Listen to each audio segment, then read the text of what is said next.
For the Tattoo Knowledge Base, we have a bit of a strange one. We're going to cover a topic that not that many people know about, not that many artists know about, but those who do know about it know that it's worth addressing. We call it ink drift. There is no real general accepted title for ink drift. It's not like a line blowout or something like that where everybody knows what it is. Ink drift is a very, very strange phenomenon that occasionally happens. And let's get into what ink drift is, what ink drift isn't. So the first thing we'll address is what ink drift looks like. And it looks something like this. Now it's important to remember that ink drift is not a line blowout. A lot of artists will try to tell you that it is not. This is a line blowout. As you can see, a line blowout is an extremely localized occurrence. A line blowout is a direct result of the tattoo needle going in too deep and distorting the ink at the source. It is literally a blowout. You can see it just go blur. Ink drift, by contrast, is not localized. The worst case I've personally ever witnessed was a purple dragon on a guy's shoulder that drifted all the way from his shoulder down across his back and onto his butt.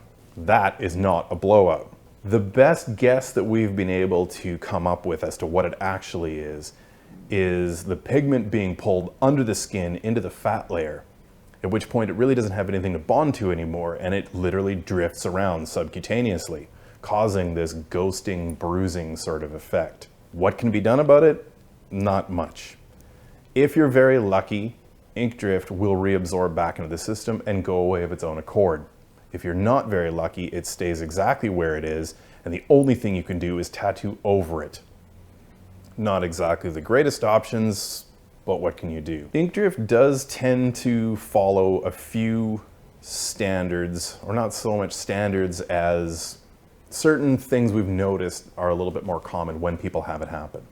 So the first thing is that ink drift usually is purple, or black, or blue, or green. I've never myself witnessed red ink drift, or yellow ink drift, or any of the sort of warmer color spectrum. It does tend to be linked to people who've had shifts in their body fat. So the ink drift that I myself have was a result of hitting the gym after many years of not hitting the gym. Once I started losing some weight, blue and green that I had in a relatively new tattoo started to shift under the skin, and it caused the sort of bruising we come to know as ink drift. I'm lucky in that mine is mostly reabsorbed, but changes in body fat is one of the things that seem to be a little bit more common with people who get it. Other things can be menopause, so women tend to be a little bit more prone to it. People who've had heart attacks tend to be a little bit more prone to it. People who've undergone chemotherapy tend to be a little bit more prone to it. As you can see, there's all sorts of things that can be contributory to ink drift occurring, but none of them are guarantees. And this is an important thing as well. Ink drift is not your fault. Ink drift is also not your artist's fault.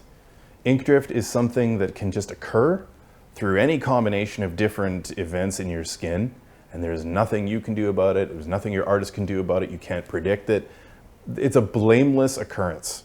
And it's important to stress this because when people do get ink drift, the first thing they want to do is point their finger and blame somebody.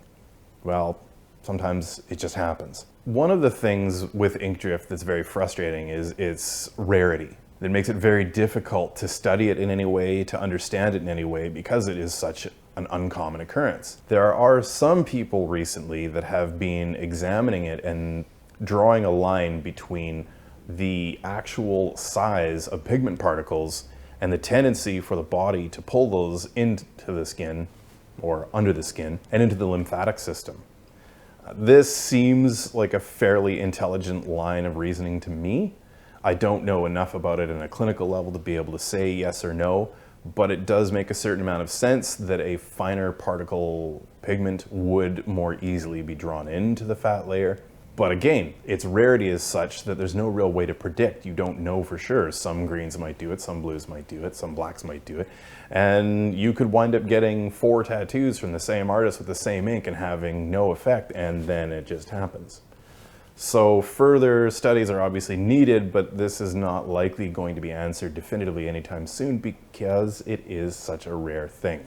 So, to sum up, ink drift happens. Not often, occasionally. When it does, it's not your fault. It's not the artist's fault.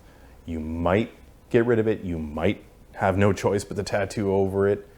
It is one of those things in tattoo that just sucks.